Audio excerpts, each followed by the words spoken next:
All right, guys, take two. Paul Crisostomo, vascular surgery. This is the quickest guide ever for radiation safety. I'm not here to talk about deterministic or stochastic detrimental effects of radiation. I'm not here to talk to you about the peculiarities of non-ionizing versus ionizing radiation. I just want you guys to know the absolute basics. So here's the TikTok version. Number one, basic anatomy of cath lab. This guy down here, this is called the emitter. It sends the radiation, which is essentially not light, but photons. It has energy, there's no mass. It sends the radiation particles or photons up towards the patient and creates an X-ray image. This is called the image intensifier, and this is the problem we're trying to prevent. All this scatter. So this is called scatter radiation that departs after the particles hit the patient during the X-ray creation. The downside of all that scatter radiation is bad things can happen. And the radiation can cause injury. It's never been heard of, to my knowledge, that a medical student on a brief, short radiation vascular surgery rotation got any sort of injury at all. But we want that to be zero for all perpetuity. So a couple things that we can do to minimize radiation, and the most important thing is distance. And so this is the inverse square law, and the inverse square law says this. So it's the radiation that you receive is inversely proportional to the distance squared. So here's an example. So if I was standing at 1 foot and I received, for example, 1 milligray radiation, at 2 feet, I would receive 1/4, right? Because that's 2 squared. At 3 feet, I would receive 1/9. At 4 feet, you can extrapolate. So essentially, when you get to 6 squared, 136, for all intents and purposes, we assume that is zero radiation. And you do not have to wear any lead when you are 6 feet away from the emitter that we just talked about. You'll see the radiology technicians who perform x-rays, they frequently don't wear lead, and that's because they just step 6 feet away. So whether or not you're wearing lead, if you're 6 feet away, you're safe. But it's always nice to wear lead during our procedures. There's a variety of radiation protection that we ask you to wear, though there's two types that we commonly have in the operating room or the cath lab. One is a front wrap. This is available in the operating room more often, and I don't want you to use this. This is for, like, if ortho was going to take a quick 1-second x-ray, this should be enough for that quick 1-second x-ray. But if you've ever seen a vascular surgery procedure, we're on the pedal for minutes, not seconds. And so we want you to wear something called a full wrap apron, and we'll go through what that means. And then there's a couple different choices with full wrap apron. The most common kind to protect your back is a 2-piece, and we'll go through what that means. The other thing that's mandatory besides wearing a 2-piece full wrap apron is a thyroid collar. And the reason a thyroid collar is so important is one of the most radiosensitive parts of your whole body is the thyroid.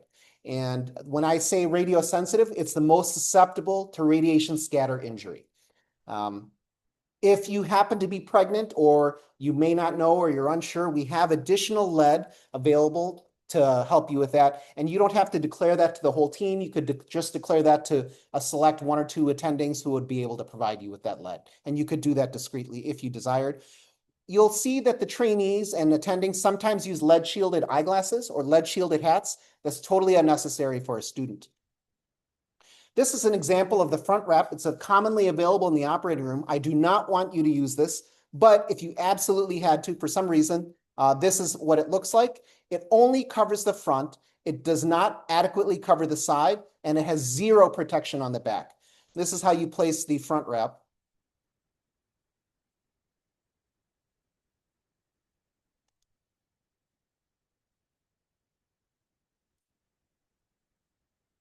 So you put your arm through both sleeves, and you have to, interestingly, pull the straps through a side pocket on each side, and then you wrap it around like that. It only covers the front. I do not want you to use this unless it's an emergency.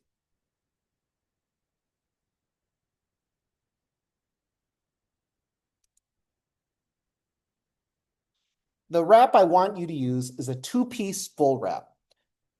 And let's go over this, but as you can see, it covers the front, it covers the side, and it covers the back. And there's two pieces, a bottom and a top, which are in different colors to make it easier to see.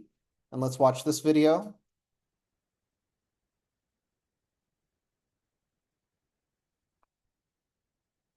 This is the manufacturer. So they've skipped the bottom because the bottom is pretty obvious. It's a circular wrap and it's covered with Velcro. There takes no ingenuity to figure out, but the top is complex. So the first thing is you have to put the Velcro at the left shoulder, specifically the left shoulder. That's step one.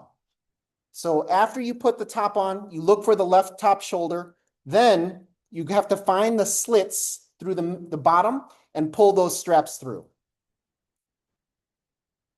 The reason we use two-piece lead instead of one, it's far less weight on your shoulder. If you were to wear a single piece full body wrap on your shoulder, you'd have a little bit of wear and tear on your spinal column. And again, you pull it through. And this is the final product. So again, there's three Velcro pieces. The left shoulder is first. The left and right bottom abdomen is second. The other thing to know about lead, which is a common problem, is not all lead is readily available to be used.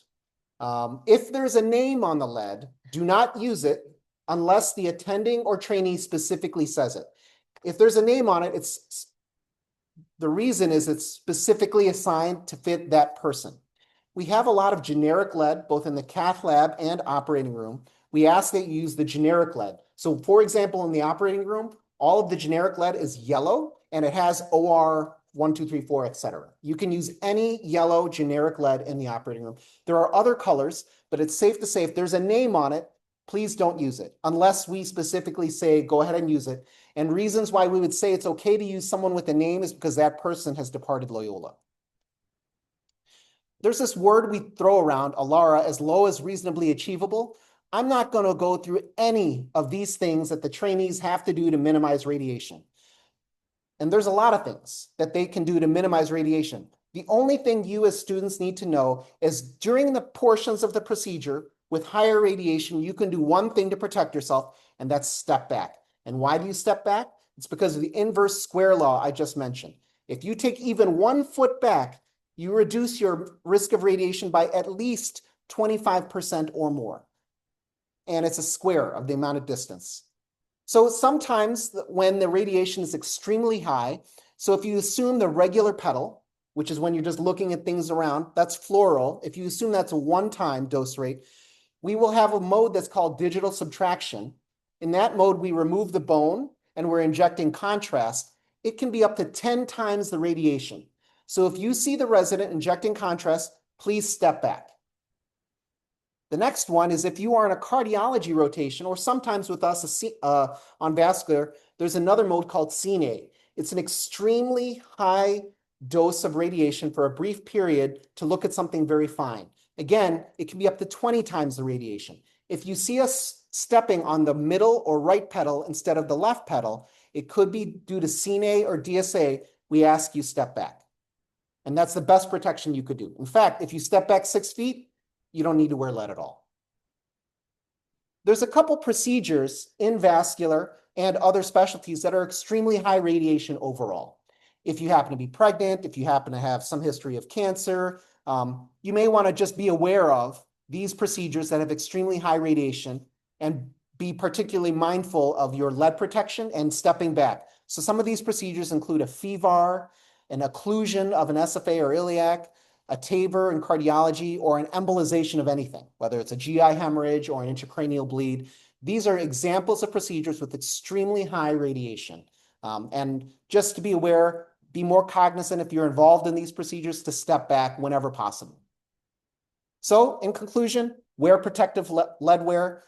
Do not use the front only. Use the full wrap. To save your back, use the 2-piece, not the 1-piece. There's 3 Velcro spots to put on. Use the generic non-named lead. Please do not use anyone specifically named lead.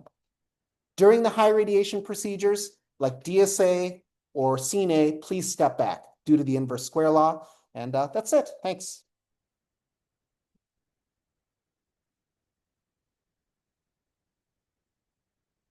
How long was that?